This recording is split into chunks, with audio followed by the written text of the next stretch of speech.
여러분 안녕하십니까? 2017년 8월 26일 아침의 묵상입니다. 우리가 계시록 12장에 성령 하나님이 휴거교회를 잉태한 장이다. 휴거교회를 잉태한 성령의 장이다 라고 말씀하신 그 말씀에 모든 올해 절기를 준비해야 할 예수님의 메시지를 듣는 저와 여러분들의 핵심이 여기에 있습니다. 예수님 메시지는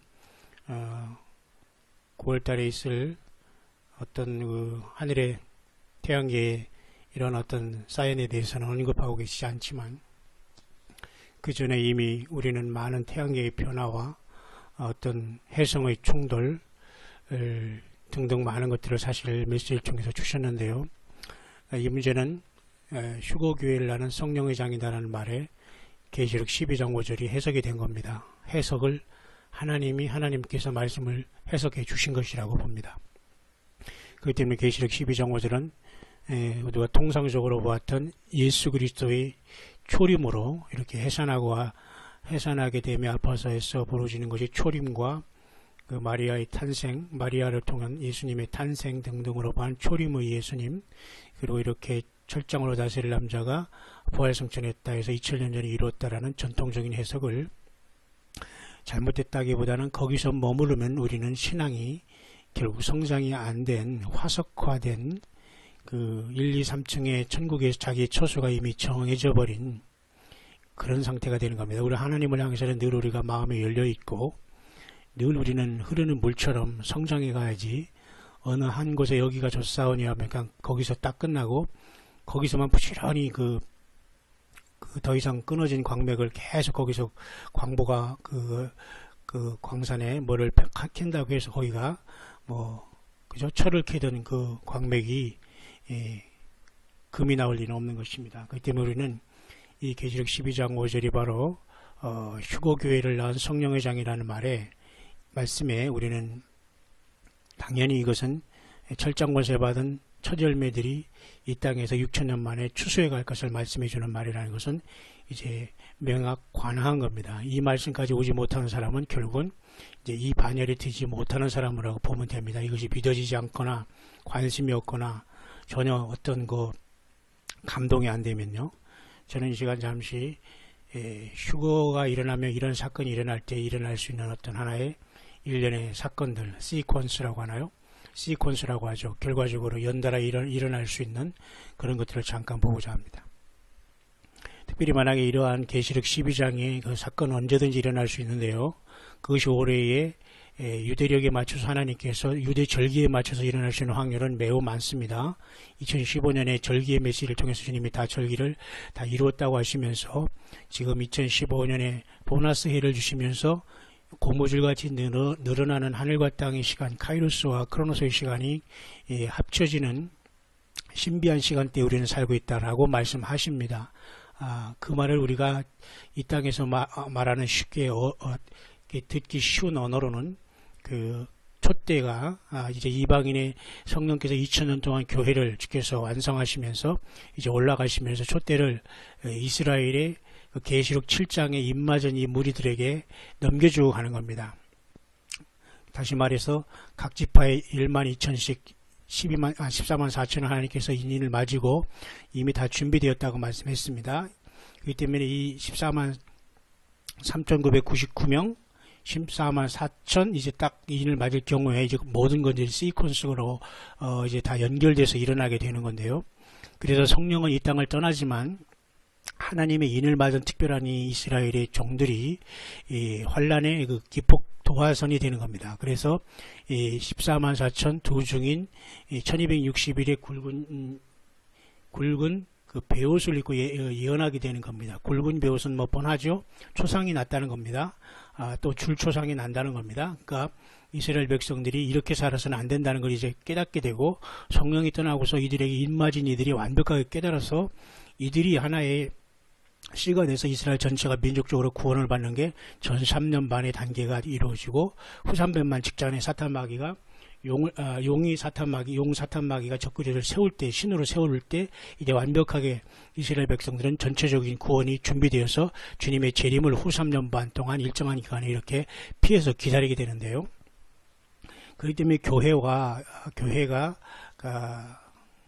촛대를 이스라엘로 옮겨주는 그 사건은 매우 중요합니다. 그래서 12장은 그 사건을 이제 얘기하고 있고요.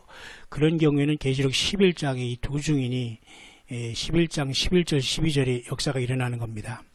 발로 서서 일어서니 구경하는 자들이 이제 준비되지 못한 세상의 모든 잘못된 거짓 목회자와 사건 목회자를 포함한 모든 종교인들이 구경하는 자로 땅에서 크게 두려워하는 역사가 나타나고 이제 준비된 생기받은 두 증인의 역할을 감당했던 휴거교회는 이 땅을 떠나게 됩니다. 이방인의 두 증인의 역할을 감당한 게 휴거교회입니다. 온 세계 휴거교회입니다. 온 세계에 다 있습니다.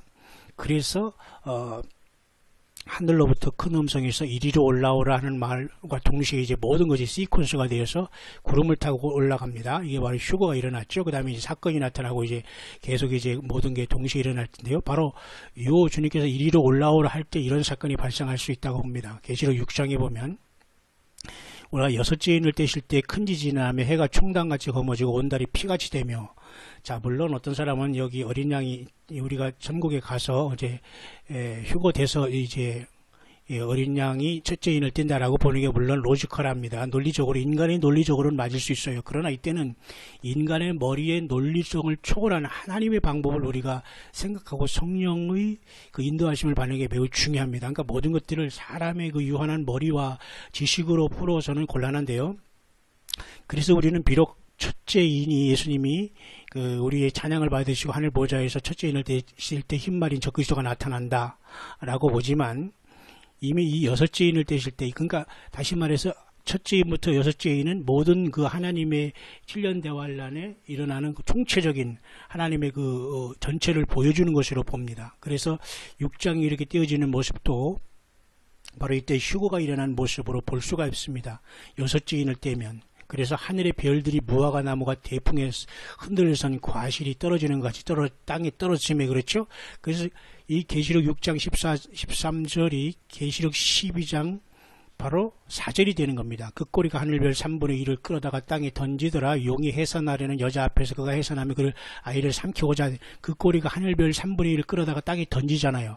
그렇기 때문에 그것이 6장에 주님이 여섯째 인을 떼실 때 하나님께서 허락하심으로 이것이 나타나고 교회는 동시에 올라가는 겁니다. 그 시간이 일주일일지 일주일 전일지 일주일 후일지 그것은 아무도 모릅니다. 그런 것까지 우리가 계산하고 그런 것까지 우리가 알라고 할 필요는 없습니다. 우리는 절기를 통해서 주님이 우리 사랑하는 주님을 배울 날을 학수고대하며 말씀을 붙잡고 하나하나 스텝 바이 스텝 마지막 그 8분 응선을 올라와서 시온산에 오르려고 하는 주님의 그죠? 연단된 백성들이기 때문에 날과 시는 중요하지 않아요. 그죠?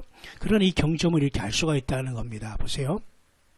그래서 이렇게 하늘이 종이축이 말리는 같이 떠나고 각 산과 섬이 제자리 옮기며 이런 사건도 계시록 11장에와 같이 이 두 증인이 올라갈 때 땅에 계시록 12장 13절에 그 시에 큰 지진이 난 성 10분의 1이 무너지고 죽은 사람이 7천이라 남은 자리 두려워하여 영광을 하나님께 돌리더라 했잖아요. 이 사건으로 이제 볼 수가 있는 겁니다. 그래서 계시록 6장의 이는 전체적인 총론을 보여주는 속에서 이미 이때 휴거가 일어난 엄청난 모습을 우리가 볼 수가 있다는 겁니다. 그렇다면 우리가 구약으로 잠깐 돌아가서 한두 번째 우리가 주님께서 그 휴거를 언급한 구절이 바로 이겁니다. 스가랴 10장에 물론 이것은 굉장히 쉽지 않은 말씀이지만 이것은 대한민국의 지금 영적인 현실을 남과 북이 이렇게 동편 감난산에 서실 것이오라는 1990년 10월 28일 공동집행을 집행하는 이 놀라운 주님의 날이고요. 그래서 남북한이 이렇게 남과 북이 흑암과 주님의 빛으로 갈라져 있다는 겁니다. 이것을 전부 해석하기 쉽지 않지만 우리는 그대로 받아들입니다. 그래서 스가랴 14장 6절에 그날에는 빛이 없겠고 광명한 자들이 떠날 것이라. 바로 이것이 바로 휴거대로 광명한 자들은 오늘 저와 여러분들 예수님의 휴거복음을 전하고 주님을 죽도록 사랑하는 주님의 말씀과 예수님의 메시지 말씀으로 완벽하게 우리가 헤엄치듯 주의 말씀을 자유자대로 주님 성령 따라서 증거하고 외치고 전하는 세상이 감당할 수 없는 자들이거든요. 이들이 이제는 이 땅을 흑암이 같은 세상을 떠날 겁니다. 그래서 광명한 자들이 떠날 것이다 라고 주님은 이 말씀을 이곳에 기록해 놓고 있는 겁니다. 그래서 다시 한번 17절에는 7절에는 여호와의 아시는 한 날이 있으리니 낮 또한이요 밤도 아니라 어두워갈 때 빛이 있으리로다. 이 말씀이 바로 휴거의 시간이 일어날 수 있는 것이라고 봅니다. 그래서 14장 8절은 또 생수가 예루살렘에 솟아난다는 말씀을 통해서 거의 천년 왕국이 일어난 것을 또 이렇게 주님께서 말씀하시면서 생수된 주님 말씀이 계속 흐를 것을 나타내고 대한민국이 이렇게 새롭게 된 세상의 천년왕국의 수도로서 많은 또한 인류를 천년 동안 주께서 이곳에 경작할 것을 말씀해 주고 있거든요. 그렇기 때문에 이런 모든 말씀은 하나님의 말씀이기 때문에 살아있는 거기 때문에 우리가 이것을 교과서적으로 기억, 니은, 디귿, 1 더하기 1은 이런 식으로 해석해서는 되지가 않아요. 그것이 바로 지식적으로 성경을 푸는 자들이고 거듭나지 못한 자들이고 그들이 바로 적그리스도라고 하잖아요. 목회자들이라고 하고 안수받지 않은 사람이 있어요? 물론 안수받지 않고 목사로 나는 사람이 있겠지만 모든 걸 정상적인 코스를 밟은 제가 말씀드리지만 이런 것들이 그렇게 해석하라면 결국은 주님을 볼 수가 없다는 겁니다. 낮아지지 않고 겸손하지 않고 자기를 비우지 않고 계속해서 그 이단 정진하는 사람들은 절대 이런 날에 참여할 수가 없습니다. 또 한 가지는 주께서 우리들을 어디에 두신다고 분명히 말씀하고 있냐면 여러분도 잘 아시지만 보세요.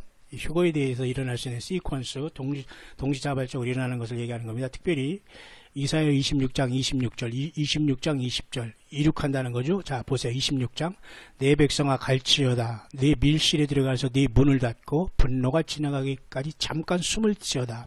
이것이 바로 하나님께서 예비하신 환란의 밀실로 우리는 하늘의 시온산으로 주님께서 휴거를 시키시며 이 땅의 이스라엘 백성들은 또한 땅의 1260일 예비처로 독수리 두 날개를 받아 떠나가게 되는 겁니다. 그것이 바로 다니엘 11장에 그때 네 민족을 호위하는 대군 미가엘이 일어난다는 겁니다. 그리고 계시록 12장에 독수리 큰 두 날개를 받아 광야 자기 곳으로 1260일 동안 날아가서 하나님이 예비한 것이 있다는 것과 또한 일치하게 되는 겁니다. 자 여러분 어느 편에 서시겠습니까?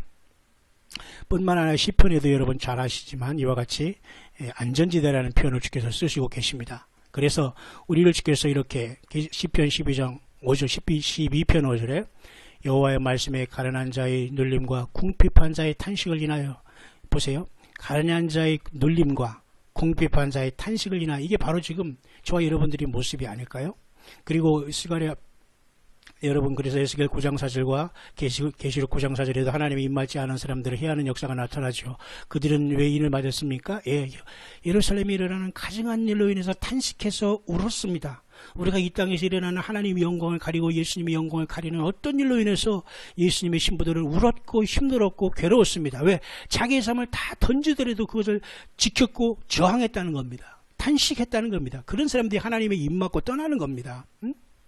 가련한 자의 눌림과 궁핍한 자의 탄식을 인하여 내가 이제 일어나 저를 그 원하는 안전지대에 두리라 하시죠. 이것을 소위 우리는 휴거라는 사건으로 우리가 볼 수가 있다는 겁니다. 그래서 올해 우리가 절기를 지나면서 우리가 비록 이 절기에 휴거가 일어나지 않더라도 우리는 아무 상관없습니다. 왜? 그건 하나님의 계획이시기 때문에 문제는 우리가 최선을 다해 이 날을 준비하면서 기다려야 한다는 겁니다. 그래서 계시록 6장에 이 여섯째 인을 떼시는 이 사건은 또한 물론 어디로 또 연결될 수 있냐면 지금 시간이 다 됐습니다만 그 마태복음 여러분 잘 아시는 24장에 이 사건과 또 연결되는 겁니다. 보세요. 그때 환란이 있으리니 이런 말씀은 유대인을 향해서 말한 것이고요. 창세로부터 어떤 큰 환란이 있는 것을 말씀하시고요.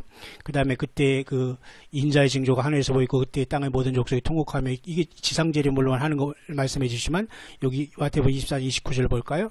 그날 환란에 즉시 해가 어두워지며 달이 빛을 내지 않으며 별들이 하늘에서 떨어지며 하늘의 권능들이 흔들리리라. 이런 모든 것도 주님이 공중휴거 내지는 지상제림의 모든 것을 복합적으로 사실 마태복음 24장에 말씀했기 때문에 그렇게 쉽게 그렇게 교과서적으로 해석해서 이 말씀이 우리에게 다 들어오지 않습니다. 왜? 첫째는 유대인에게 주신 말씀, 그들은 이방 교회에게 주신 말씀이 동시에 여기이기 때문이죠. 그렇기 때문에 이걸 보세요.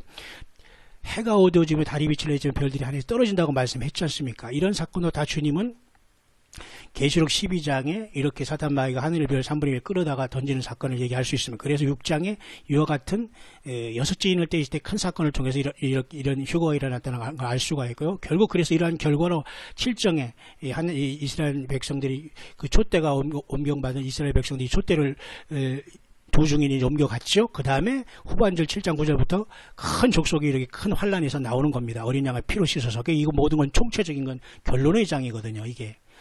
보세요. 이는 보좌의 가운데 계신 어린 양이 저희 목자가 되어서 생명사번의 인도가 끝났다는 겁니다. 다.